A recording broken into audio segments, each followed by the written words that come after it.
నమస్కారం. Hyderabad industrial land transformation policy పేరు మీద తెలంగాణలోని కాంగ్రెస్ పార్టీ రేవంత్ రెడ్డి ప్రభుత్వం ఒక ఘోర తప్పిదం చేస్తా ఉంది. ఈ తప్పిదం జరుగుతూ ఉంటే తెలంగాణ ప్రాంత మేధావులు, బుద్ధిజీవులు సరైన రీతిలో స్పందించకపోవడం సరైనది కాదు. మేధావులు మాట్లాడాలి. మాట్లాడినంత మాత్రాన ప్రతిపక్షాన్ని మద్దతు అనుకోవాల్సిన అవసరం లేదు. బీఆర్ఎస్ పార్టీ చెప్తున్నట్టుగా అది 9,000 ఎకరాలో, లేకపోతే కాంగ్రెస్ పార్టీ ప్రభుత్వమే చెప్తా ఉంది 4,500 ఎకరాలు. ఇది ఆషామాషి భూమి కాదు కదా, 5 ఎకరాలు 10 ఎకరాలు కాదు కదా. ఇన్ని వేల ఎకరాలను చాలా తక్కువ ధరకు ఇండస్ట్రియల్ జోన్ నుంచి రెసిడెన్షియల్ జోన్ గా మారుస్తా ఉన్నారు. దీనివల్ల అనేక సమస్యలు ఉన్నాయి. ప్రభుత్వానికి పెద్ద నష్టం జరగబోతా ఉంది. దాదాపు 2.5-3 లక్షల కోట్లు ప్రభుత్వం చెప్తున్న 4,500 ఎకరాలు అనుకున్నా కూడా 2.5-3 లక్షల కోట్లు భూమి ఇవాళ చేతులు మారిపోతుంది. ప్రభుత్వం చేయి దాటిపోతుంది. ప్రభుత్వానికి ఒక ల్యాండ్ బ్యాంక్ తయారయ్యేటువంటి అవకాశాన్ని ప్రభుత్వం చేతిలో వదులుకుంటా ఉంది. ఒక 4-5 వేల కోట్ల కక్కుర్తిపడి ఇవాళ ప్రభుత్వం ఈ గోల్డెన్ ఛాన్స్ మిస్ చేసుకుంటా ఉంది. మరి దీంట్లో స్కామ్ ఉందా లేదా అవన్నీ ఆధారాలు లేకుండా మాట్లాడలేము. కానీ ఎందుకు ఈ ఆతృత? చర్చించండి తెలంగాణ ప్రాంత మేధావులతోటి.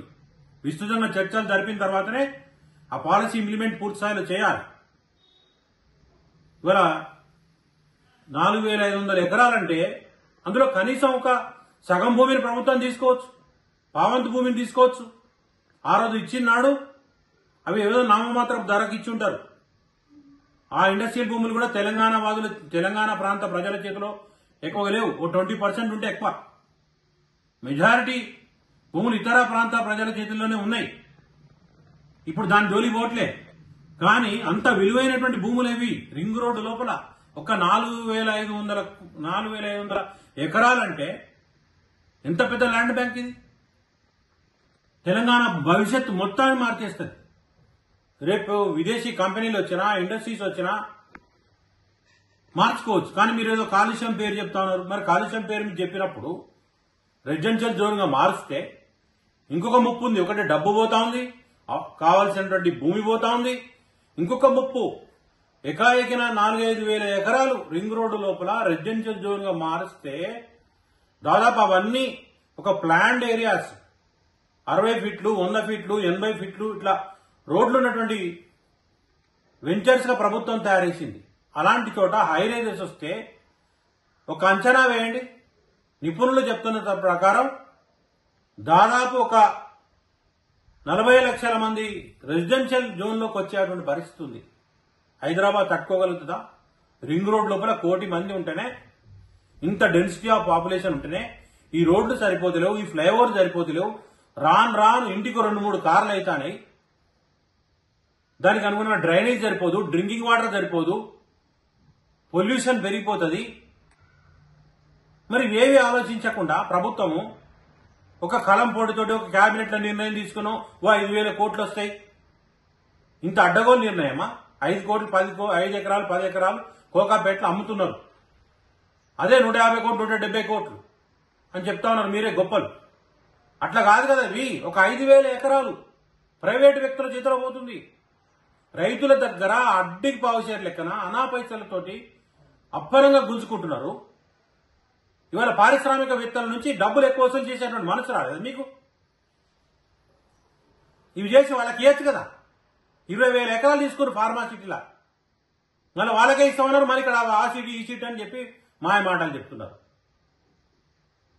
ఒక పక్క భూములు అమ్ముతున్నారు, ఒక పక్కన ఇండస్ట్రియల్ పాలసీ అని భూములు ప్రభుత్వానికి ఒక ల్యాండ్ బ్యాంక్ తయారయ్యేటువంటి అవకాశాన్ని వదులుకుంటున్నారు. ఎన్ని హాస్పిటల్ తయారయ్యొచ్చు. ఈ నగరం పరిధిలో ఉన్నటువంటి లక్షల మంది పేదలకు ఇల్లు కట్టియచ్చు. డబుల్ బెడ్రూమ్ కాదు, సింగిల్ బెడ్రూమ్ కట్టియచ్చు మీరు. అది చేయరు. ఇంత పెద్ద ఎత్తున భూమిని ప్రైవేట్కి అప్పరంగా కడతా ఉన్నారు. అంటే ఒక రకంగా భూమి వచ్చే అవకాశాన్ని వదులుకుంటున్నారు, ఎక్కువ డబ్బులు వచ్చేటువంటి అవకాశాన్ని వదులుకున్నారు, తక్కువ ధరకు రెగ్యులరైజ్ చేస్తూ ఉన్నారు.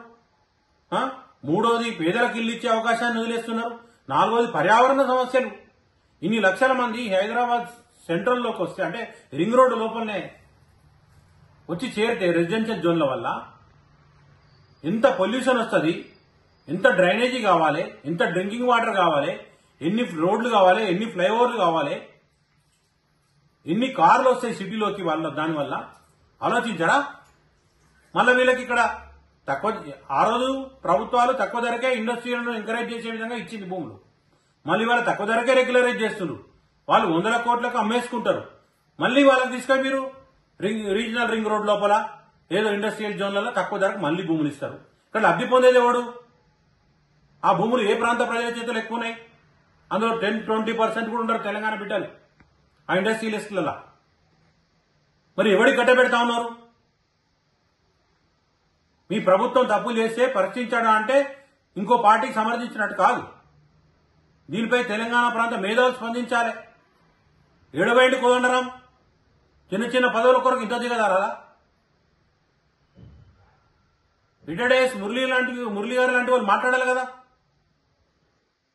కమ్యూనిస్ట్ పార్టీ స్పందించాలి కదా. ప్రభుత్వాన్ని సమర్థించడం అంటే వాళ్ళు చేసే తప్పులు కూడా సమర్థించడం కాదు, ప్రశ్నించాల్సిన అవసరం ఉంది. లేకుండా ఇతరులకు అవకాశం వస్తుంది కదా. మంచి చెప్పాలి కదా. తప్పుతో బాటలో పోతుంటే ఒక పక్క భూములు అమ్ముతా ఉన్నారు, ఒక పక్కన తీసుకొచ్చి ఈ ఇండస్ట్రియల్ భూములు 1000 ఎకరాలు అపరంగా కట్టబెడతా ఉన్నారు.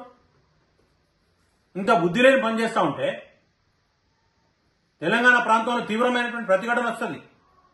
రేపు హాస్పిటల్లకు భూములు ఉండవు, రేపు పార్కులకు ఉండవు, స్కూళ్లకు ఉండవు, కాలేజీలకు ఉండవు, కొన్ని మంచి కంపెనీలు వస్తే ఇవ్వడానికి భూమి ఉండదు.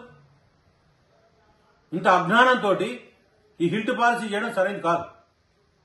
తక్షణం ఈ హిల్ట్ పాలసీ నిలిపివేయాలి. ఈ విషయంలో చాలా సీరియస్ గా స్పందించాల్సిన అవసరం తెలంగాణ ప్రాంత మేధావుల్లో ఉంది. మీరు ఆలోచించాలి ఒక్కసారి కూడా. ప్రభుత్వం మిమ్మల్ని ప్రశ్నించడం అంటే మిమ్మల్ని మీ తప్పును గుర్తు చేస్తున్నాం. ఇది సరైన పద్ధతి కాదు. ఇంత భూమి దొరకదు.